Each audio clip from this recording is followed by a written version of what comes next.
Et un nouveau numéro de l'histoire des Juifs de France à présent, en compagnie, comme chaque matin, de Christophe Dard. Et pour ce nouvel épisode, Christophe, nous abordons la suite à la fin de notre portrait consacré au pionnier de l'aéronautique Marcel Dassault.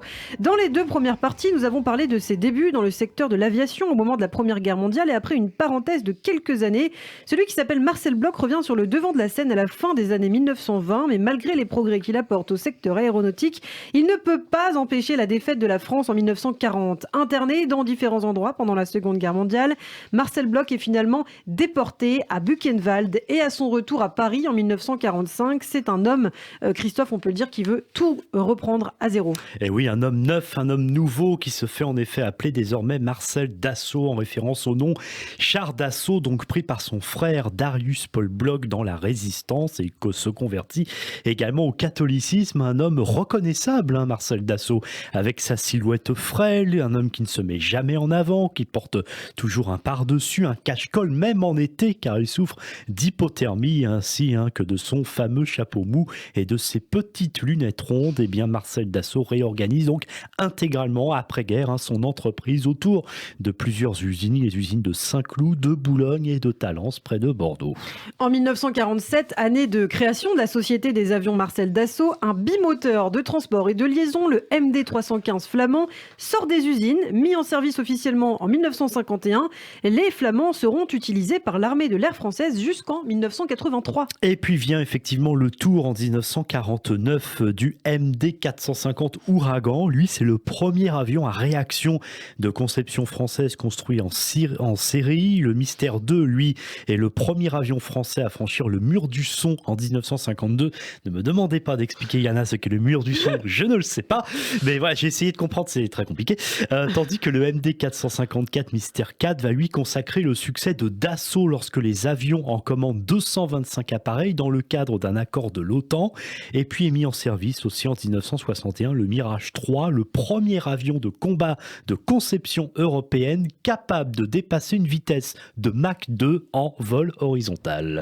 Le début des années 1960 marque le lancement par Dassault d'avions civils de qualité. Le premier, c'est le Mystère Falcon 20 en 1963. La compagnie Pan American World Airlines commande cet appareil en série et lui ouvre donc les portes du marché américain. Mais depuis longtemps, un autre pays s'intéresse aussi aux avions Dassault, c'est Israël. Effectivement, on va faire un focus sur ce point-là, car il est important au milieu effectivement de toute cette batterie d'avions, d'engins construits, conçus par Dassault. L'État juif qui est en effet avec l'Inde le premier client de Dassault Aviation dès 1953, avec l'achat, on en parlait, de 24 avions de chasse Ouragan, qui vont notamment s'avérer très déterminants lors de l'expédition franco-britannique qui s'est déroulée à Suez en octobre 1956.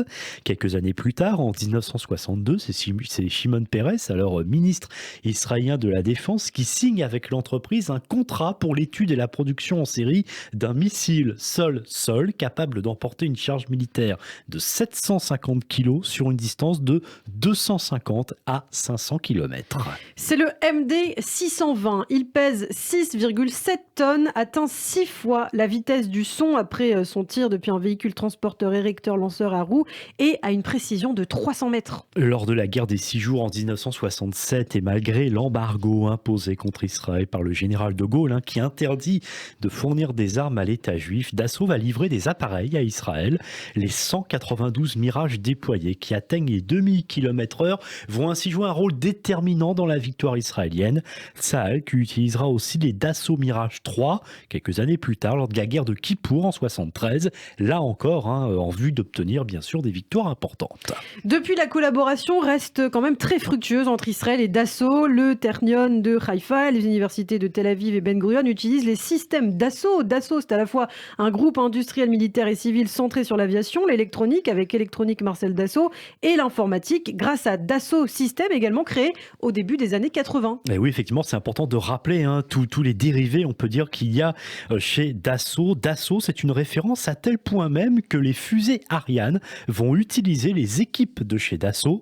En parallèle, le pionnier de l'aéronautique va être présent également dans plusieurs secteurs, comme celui de la presse. Alors ce sera plus le cas encore pour son fils Serge, mais il n'empêche que Marcel Dassault a créé un hebdomadaire qui sera le concurrent de Paris Match match Jour de France qui fait la part belle aux personnalités populaires de l'époque et qui veut donner une information positive.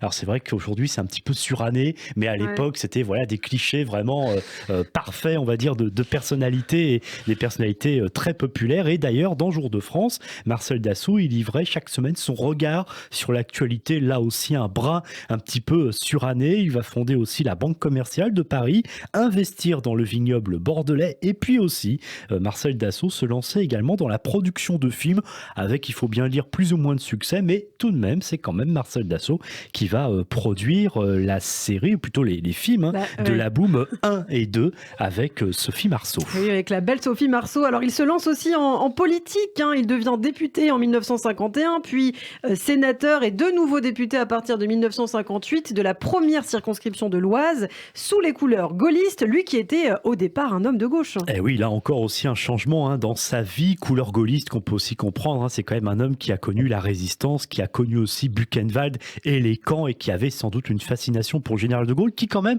l'appelait toujours Bloc, ne l'a jamais appelé Dassault, mais Bloc.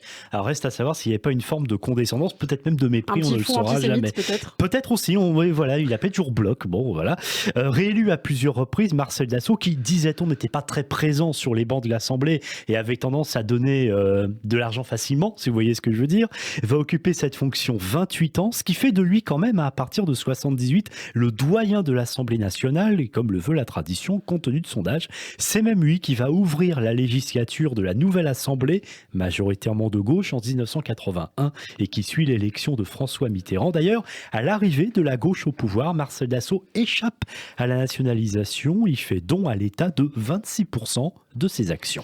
Marcel Dassault est l'un des rares à échapper à la nationalisation en 1981, tout comme d'ailleurs, on en a parlé en 1936 lors de l'arrivée au pouvoir du Front populaire. Plus grosse fortune de France, Marcel Dassault est aussi une personnalité critiquée et menacée. Oui, forcément, il est sur le devant de la scène en mai 1964. Il rentre avec son épouse en voiture d'un dîner en ville et celle-ci est enlevée sous ses yeux par des truands qui exigent une rançon pour sa libération. Ils sont arrêtés et sa femme est libérée 2 jours plus tard, et devant les caméras, elle s'exprimera d'ailleurs pas très inquiète, donc une femme de caractère. Et puis 20 ans plus tard, on est en octobre 84, cette fois l'organisation terroriste d'extrême gauche Action Directe va commettre un attentat à la bombe contre l'usine Dassault à Saint-Cloud. Marcel Dassault meurt à l'âge de 94 ans le 17 avril 1986 à Neuilly-sur-Seine. Ses obsèques se déroulent à la cathédrale du diocèse aux armées, aux invalides, du jamais vu pour un industriel, en présence notamment du Premier ministre d'alors, Jacques Chirac. Il est enterré ensuite au cimetière de Passy, à Paris. Son fils, Serge, lui succède à la tête de l'entreprise. De 1947 à 1986, Marcel Dassault, c'est près de 6500 avions de tous les modèles, civils et militaires, conçus, produits, vendus à plus de 60 pays. On peut donc dire que c'est un pionnier de l'aéronautique, même s'il n'a jamais piloté, contrairement par exemple à son fils Serge, qui préside le groupe Dassault jusqu'en 2014 et qui sera aussi maire de Corbeil-Essonnes, sénateur et patron du Figaro avant de mourir en 2018. Son petit-fils aussi, Olivier, pilotait, lui qui a repris le siège de député de la première circonscription de l'Oise en 2002 et décédé en 2020, donc dans un accident d'avion d'ailleurs. Alors pour terminer rapidement, il faut que vous nous parliez, Christophe, tout de même de ce trèfle à 4 feuilles que Marcel Dassault avait toujours sur lui, et le moins que l'on puisse dire, c'est qu'il lui a porté chance lorsque l'on regarde sa longue et brillante carrière. Il l'a cueilli en été 1939 et l'a gardé dans son portefeuille qui lui a été confisqué pendant la Seconde Guerre mondiale à Buchenwald. La suite, Dassault la raconte. À Paris, 3 mois après mon retour de déportation, je reçus une lettre du ministère des Anciens Combattants et Déportés m'invitant à me rendre à un certain bureau pour recevoir des objets m'appartenant. Ce bureau se trouvait avenue Bugeaud. Contre ma signature, on me remit à ma grande surprise ma montre, mon stylo et mon portefeuille. Et dans ce portefeuille se trouvait toujours mon trèfle à 4 feuilles. Dassault ne s'est jamais séparé de ce trèfle qui figure sur le logo de l'entreprise, son talisman comme il l'appelait. Talisman, comme le titre de son autobiographie publiée en 1978. Merci beaucoup Christophe et à très bientôt pour un nouveau numéro.